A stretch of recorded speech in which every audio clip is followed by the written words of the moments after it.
السلام عليكم ورحمة الله وبركاته. النهارده جاي لكم بثلاث مفاجآت وثلاث باكات وثلاث نصايح في نفس الوقت. ما تسألنيش ازاي. تعالى الأول هنفتح أول باك وأول نصيحة معانا.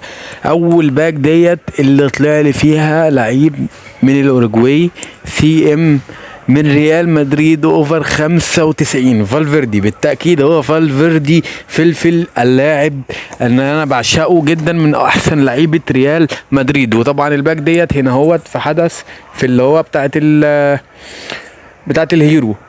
الهيرو اللي هي زي ما احنا شايفين قدامنا كده، اللي هي فيها اللعيبه دي بتاعت كومباني وبتاعت معرفش مين وبتاعت الهيرو. وادي دي كانت اول باك فيها في حدث الهيرو.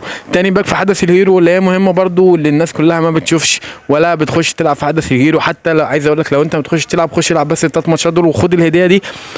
هيديك لعيب 95 سي ام زي كده، ولاعيب 86 ولاعيب 81 والباكات دي وسافيتش 82، وكل دوت هتجمع لعيبه في خلال ماتشين ثلاثه، وهتفتح الباك اللي انا فتحتها وهيطلع لك فيها لعيب من 94 ل 98 زي ما انت شايف، وجواهر بالهبل وكوينز بالهبل.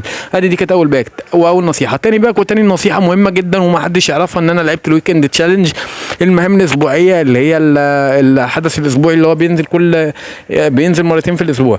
خدت فيه طه 91 وباميانكو 85 واللعيبه ديت. عايز اقول ان الناس كلها بتلعب الويكند هنا وبتسيب الديلي تشالنج في نفس اليوم ده، لان هي بتكون لعبه الويكند.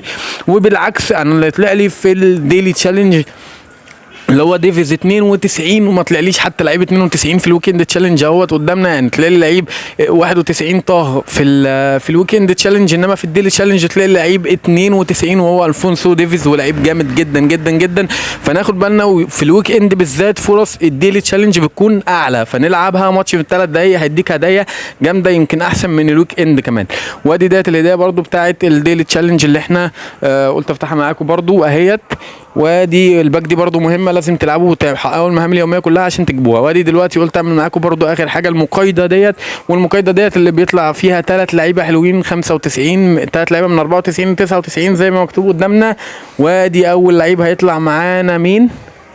استوريا سي بي ده ثانيه مين ده؟ الابا ده ولا مين 95 سي بي برده، بس مش الابا، لعيب 95 ولعيب 94 ولعيب 94 زي ما احنا شايفين 3 لعيبه. فدول 3 حاجات مهمين جدا جدا وهيفيدوكوا جدا جدا، تاخدوا بالكم منهم. اشوفكم على خير في فيديو جديد، والسلام عليكم ورحمه الله وبركاته.